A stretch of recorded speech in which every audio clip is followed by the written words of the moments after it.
स्वागत है आपका हमारे चैनल पर। मैं हूं आपके साथ शिप्रा सैनी। पश्चिम बंगाल के चुनावी रण में ममता बनर्जी अब संकट में फंस चुकी हैं। एक तरफ ओपिनियन पोल के नतीजे हैं तो दूसरी तरफ टीएमसी नेताओं की पार्टी से बगावत का सिलसिला। दोनों ही मामलों में ममता बनर्जी अब फंसती नजर आ रही हैं। पश्चिम बंगाल की 294 सीटों के लिए 8 चरण में वोटिंग होगी। 27 मार्च को पहले चरण के मतदान होंगे, लेकिन ओपिनियन पोल के नतीजे ममता बनर्जी के लिए मुश्किलों भरे हैं क्योंकि बीजेपी वहां 200 प्लस सीटों पर पहुंच रही है। तो ऐसे में पश्चिम बंगाल में ममता बनर्जी क्या करेगी, ये एक बड़ा सवाल है। तमाम मुद्दों पर बीजेपी लगातार पश्चिम बंगाल में ममता बनर्जी को घेरती नजर आई है, लेकिन अब जिस तरीके से ओपिनियन पोल के नतीजे सामने आ रहे हैं वो एक बार फिर से ममता बनर्जी को बड़ा झटका दे रहे हैं। इससे पहले टीएमसी में जिस तरीके से नेताओं के जाने का सिलसिला शुरू हुआ, वो सिलसिला अब थमने का नाम नहीं ले रहा है।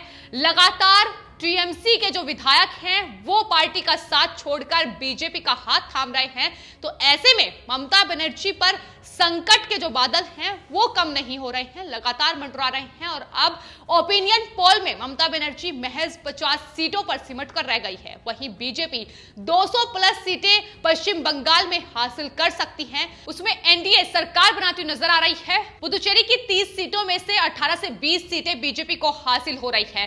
तो लगातार उन राज्यों में भी अब बीजेपी का वर्चस्व दिखाई दे रहा है जहां बीजेपी का अभी तक सिर्फ अपने जीत की राह तराश रही थी, लेकिन अब पश्चिम बंगाल से लेकर पुदुचेरी तक लगातार अपना परचम लहराने का काम बीजेपी की ओर से किया जा रहा है। और फिलहाल चुनाव की तारीख आपको बता दें, पश्चिम बंगाल की अगर बात की जाए तो पश्चिम बंगाल को 27 मार्च को पहले चरण की वोटिंग होगी। लेकिन जिस तरीके से यह चुनावी माहौल पश्चिम बंगाल में बना हुआ है, लगातार टीएमसी मुश्किलों में फंसती नजर आ रही है। बीजेपी जिस तरीके से अपना चुनाव प्रचार कर रही है, जो तस्वीर पश्चिम बंगाल से प्रधानमंत्री नरेंद्र मोदी की रैली से सामने आई है, वो साफ तौर पर ममता बनर्जी की मुश्किलें बढ़ा रही है।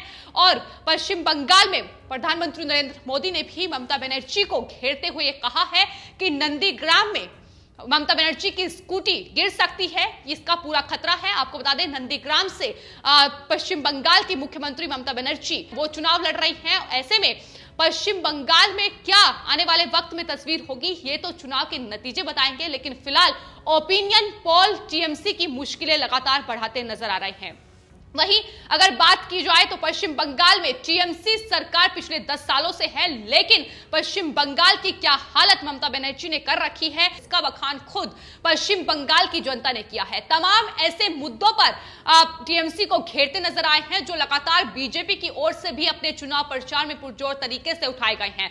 फिर चाहे वो राम मंदिर का मुद्दा हो या फिर बेरोजगारी हो, जिस तरीके से बेरोजगारी पश्चिम बंगाल में चरम सीमा पर है, उसको लेकर भी लोगों में खासी नाराजगी दिखाई दी है।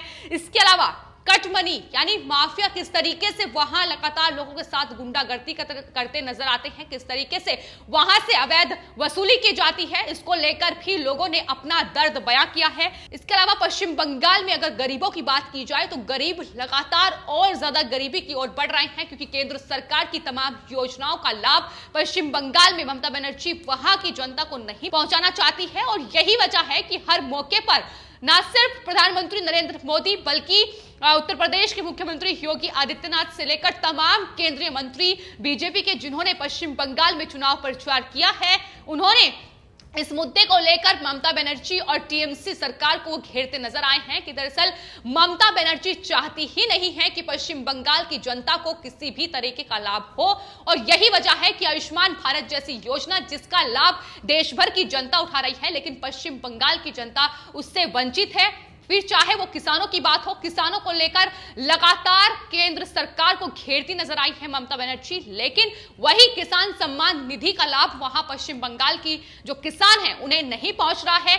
लगातार किसानों को लेकर, किसान आंदोलन को लेकर राजनीति चरम सीमा पर की जा रही है, लेकिन टीएमसी को अब लगातार वहां झटके मिल रहे हैं। जिस तरीके से वहां की जनता अब टीएमसी सरकार से परेशान आ चुकी है, तुष्टीकरण से लेकर पिछले 10 सालों में ममता बनर्जी ने कोई काम नहीं किया है, ये भी साफ तौर पर वहां की जनता ने बयां किया है।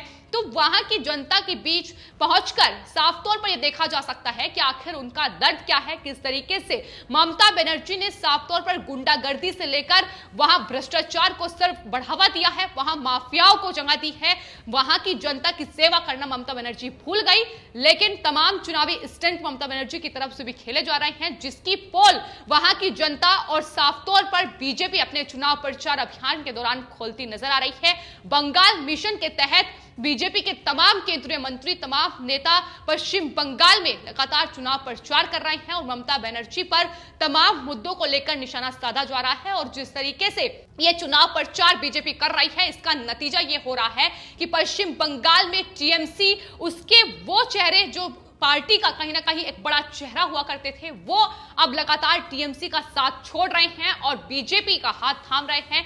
फिर चाहे बात शुभेंदु अधिकारी की जाए या इसके बाद राजीव बनर्जी से लेकर कई ऐसे बड़े चेहरे हैं जो बीजेपी में शामिल हुए हैं। मिथुन चक्रवर्ती एक बड़ा चेहरा पश्चिम बंगाल में जो हाल ही में बीजेपी में शामिल हुए, जिसको लेकर टीएमसी आरोप लगाती नजर आई, जिसको लेकर मिथुन चक्रवर्ती को नक्सली तक करार दे दिया गया। तो ये बौखलाहट है जो लगातार ममता बनर्जी के सामने आ रही है। मिथुन चक्रवर्ती अपने आप में पश्चिम बंगाल में एक बड़ा चेहरा है, जाहिर तौर पर वो बीजेपी के लिए एक अच्छा सिक्का साबित हो सकते हैं और यही वजह है कि लगातार अब उन पर लगातार छीटाकसी करने की कोशिश टीएमसी की ओर से की जा रही है।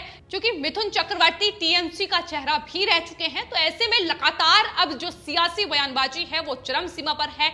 बौखलाहट बयानों में ही साफ तौर पर झलक रही है, लेकिन वहां की जनता यह साफ तौर पर बयां कर रही है कि दरअसल इतने अहम मुद्दे हैं पश्चिम बंगाल में जिसको लेकर टीएमसी या फिर ममता बनर्जी ने उन्हें सॉल्व करने की कोशिश ही आज तक नहीं की। गरीबी हटाने की कोशिश नहीं की गई, वहां से तुष्टिकरण जिस तरीके से वहां हो रहा है उसको लेकर, और साथ ही घुसपैठ जिस तरीके से बांग्लादेश से लगातार घुसपैठी पश्चिम बंगाल में दस्तक दे रहे हैं, उसकी सबसे बड़ी वजह ममता बनर्जी और टीएमसी सरकार है जो इन घुसपैठियों को पश्चिम बंगाल में जगह देने की कोशिश कर रही है। तो ये तमाम ऐसे मुद्दे हैं जो इन चुनावों में सबसे ऊपर हैं और यही वजह है कि टीएमसी को पश्चिम बंगाल में अब बीजेपी इन्हीं मुद्दों पर घेरती नजर आ रही है। जिस तरीके से बांटने की राजनीति ममता बनर्जी की ओर से की जा रही है, उसका ही नतीजा है कि अब ओपिनियन पोल में लगातार हार ममता बनर्जी की दिखाई दे रही है। 200 से ज्यादा सीटें बीजेपी हासिल कर सकती है पश्चिम बंगाल में। वहीं बात अगर चुनावी जनसभाओं की जाए तो यह साफ तौर पर देखने को मिल रहा है कि बीजेपी किस तरीके से अपना परचम पश्चिम बंगाल में लहरा रही है। तो बीजेपी की तमाम जो जनसभाएं हैं, तमाम रैलियां हैं, रोड शो हैं, वो ये बता रहे हैं कि बीजेपी की ये आंधी है जिसमें बीजेपी ने ममता बनर्जी के लिए मुश्किलें खड़ी कर दी हैं। टीएमसी को संभालने की कोशिश ममता बनर्जी जरूर कर रही हैं, लेकिन टीएमसी तो लगातार ताश के पत्तों की तरह पश्चिम बंगाल में बिखरती जा रही है। फिलहाल बात अगर पश्चिम बंगाल के अलावा केरल, असम या पुदुचेरी की भी की जाए तो तमाम वो राज्य जहां बीजेपी अभी तक सत्ता में नहीं थी, लेकिन जिस तरीके से ओपिनियन पोल के नतीजे सामने आ रहे हैं, असम से लेकर पुदुचेरी तक बीजेपी जो है वहां सरकार बनाती नजर आ रही है। पुदुचेरी में बीजेपी ने अपना लोटस ऑपरेशन के जरिए जो दांव खेला है, उसका नतीजा यह हुआ कि दक्षिणी भारत में कांग्रेस पार्टी की एकमात्र सरकार राज्य में थी, उसने भी अपने हाथ से पुदुचेरी को गवा दिया, जिसके बाद फिलहाल वहां विधानसभा चुनाव होने हैं और ओपिनियन पोल के नतीजे बता रहे हैं कि बीजेपी वहां सत्ता में वापसी कर रही है। असम में भी बीजेपी को लगातार जीत और बढ़ रही है। तो फिलहाल 5 राज्यों के इन विधानसभा चुनाव में पूरब से लेकर दक्षिण तक लगातार बीजेपी अपनी जीत की ओर बढ़ रही है। आने वाले वक्त में चुनाव होंगे, 2 मई को नतीजे सामने आएंगे, तब तस्वीर पूरी तरीके से साफ हो पाएगी। लेकिन चुनावों से पहले ओपिनियन पोल काफी कुछ बयां कर रहे हैं और बयां वहां जो जिस तरीके से चुनावी रैलियां हो रही है, उसमें जिस तरीके से जन सैलाब उमड़ रहा है, वो भी साफ तौर पर बयां कर रहा है कि किस तरीके से बीजेपी की लहर एक बार फिर से पश्चिम बंगाल में दिखाई दे रही है और जय श्री राम का नारा जिसको लेकर राजनीति चरम सीमा पर है, उसको लेकर भी पश्चिम बंगाल की जनता टीएमसी को घेरती नजर आ रही है कि आखिर भगवान के नाम पर ये ममता बनर्जी राजनीति क्यों कर रही है, किस तरीके से वहां लगातार तुष्टीकरण की राजनीति पश्चिम बंगाल में हो रही है। इन तमाम चीजों का जवाब इन चुनावों में पश्चिम बंगाल को में टीएमसी को वहां की जनता जरूर देने वाली है। और फिलहाल नतीजा यह है कि एक के बाद एक तमाम टीएमसी के बड़े चेहरे, विधायक, आज भी 5 विधायक ने टीएमसी का साथ छोड़ा है। यह सिलसिला लगातार जारी है और माना जा रहा है कि आने वाले वक्त में